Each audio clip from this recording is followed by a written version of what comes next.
Hello, this is Samyukta and welcome back to today's cooking vlog. বাইরে একটু গানের আওয়াজ আসছে, আমি জানি না মোবাইলে ক্যাচ করছে কিনা। যদি ক্যাচ করে থাকে একটু ইগনোর করো। তো আজকে মাসিকে বলেছিলাম, আমাদের মাসি যে দেখভাল করে আমাদের বাড়িতে, সকালবেলা কাজ করতে এসেছিলো তখন মাসিকে বলেছিলাম যে একটু আলু কেটে রেখে দিও আর একটু কুমড়ো কেটে রেখে দিও। তো মাসি কাটাকাটিগুলো করে দিয়েছিল। তো আজকে প্রথম আমি আলু কুমড়ো ভাজা করলাম, আর ভাত আগে এক দুবার করেছি, আজকে করলাম আবার। আর এই সব করার মধ্যে ছবি টবিও তুলছিলাম এই ব্লগ করব বলে। সেই করতে গিয়ে হঠাৎ করে এক সময় ভাত উতলাতে বসেছিল, যাই হোক লাস্ট মোমেন্টে বেঁচে গেছি। তো চলো দেখে নেওয়া যাক। আজকে খুব একদম প্লেন অ্যান্ড সিম্পল। ভেবেছিলাম ডালও করবো আজকে, কিন্তু মানে রান্না করতে গিয়ে প্যানিকেই আমার এমন ঘাম ছোটে, আমার খুব সত্যি বলছি, মানে অকপট স্বীকারোক্তি, আমার রান্নাটা খুব চ্যালেঞ্জিং একটা টাস্ক মনে হয়। আমি জানি না প্রত্যেকটা ঘরে সবাই কীভাবে রান্না করে ফেলতে পারে, আমার অদ্ভুত লাগে, অবাক লাগে। আর আমার মনে হয় যে এটা একটা মানে ভীষণ একটা কঠিন একটা কাজ। আমার খুব চ্যালেঞ্জিং ফিল হয় রান্না করাটা। তো যাই হোক, চেষ্টা করছি। তো আজকে খুব সিম্পল, ভাত আর আলু কুমড়ো ভাজা, এইটুকুই খাওয়া হবে দুপুরবেলা। ডাল করবো ভেবেছিলাম, বাট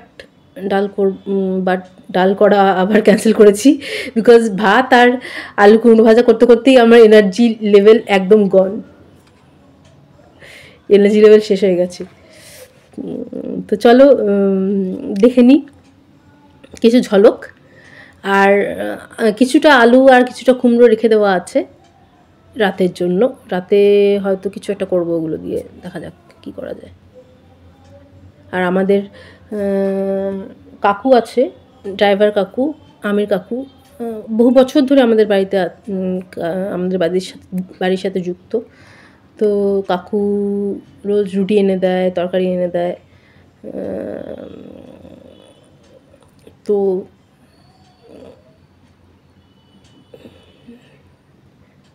কী যেন বলতে গেলাম, ভুলে গেলাম। মানে এই রান্না করতে গিয়ে আমার ধরাশায়ী অবস্থা যাকে বলে। যাই হোক, কাকু রুটি এনে দিয়েছে, হ্যাঁ মনে পড়লো, কাকু রুটি এনে দিয়েছে। তো রুটি আছে এখনও 4টে। তো রাতে ওই আলু আর কুমড়ো দিয়ে যদি ভেজে দিই তো ভেজে দেবো, আর রুটি, ব্যাস ওই দিয়ে হয়ে যাবে খাওয়া। আজের মতো এখানেই ব্লগ শেষ করছি। তোমরা আমাকে জানাও যে কুকিং ব্লগগুলো কেমন লাগছে তোমাদের, আর তোমরাও আমাকে জানাও যে তোমাদের ইনিশিয়াল ফেজে, মানে এখন তো নিশ্চয়ই অনেকেই পারো রান্না করতে, কিন্তু ইনিশিয়াল ফেজে কি তোমাদেরও এইরকম লেগেছিল যে মানে খুব চ্যালেঞ্জিং একটা কাজ, খুব টাফ একটা কাজ, একটা মানে ঘাম ছুটে যাওয়া টাইপের ব্যাপার? জানি না আমার কেন যে রান্না করতে এত কঠিন লাগে বুঝতে পারি না। যাই হোক, মানে হয়ে যায় কীভাবে যেন হয়ে যায়, কিন্তু আমি ওই ইয়েটা পাই না, জোরটা পাই না আর কি কিছুতেই।